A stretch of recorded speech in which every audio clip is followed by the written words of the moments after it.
Hello everyone, welcome back to mommysdiary. இன்னைக்கு நம்ம சேனல்ல பருப்பு வடை எப்படி செய்யறதுன்னு தான் பார்க்க போறோம். அதை பார்க்கிறதுக்கு முன்னாடி இன்னும் நீங்க நம்ம சேனலை சப்ஸ்கிரைப் பண்ணலனா உடனே போய் சப்ஸ்கிரைப் பண்ணிடுங்க. இன்னும் நிறைய சிம்பிளான டிஷ்ஷஸ்லாம் உங்களுக்காக காத்துட்டு இருக்கு. இப்போ இதை எப்படி செய்யறதுன்னு பார்ப்போம். நான் கடலை பருப்பை கொஞ்ச நேரத்துக்கு முன்னாடி ஊற போட்டேன். இப்போ நம்ம அரைச்சி வச்சுக்கலாம். இந்த வடை செய்கிறதுக்கு நான் கொஞ்சம் பூண்டு, 4 வெங்காயம், அப்புறம் ஒரு 5-6 காஞ்ச மிளகா, அப்புறம் கருவேப்பிலை எடுத்து வச்சுருக்கேன். ஃபஸ்ட்டு பூண்டை இந்த மாதிரி நல்லா நச்சு எடுத்து வச்சுக்கோங்க.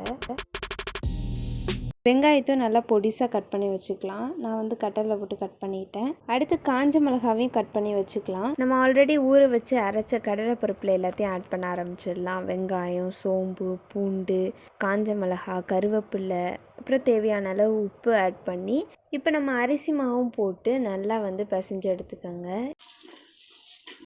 எண்ணெய் நல்லா சூடானதுக்கப்புறம் அதை தட்டி நம்ம போட்டு எடுக்க வேண்டியதுதான்.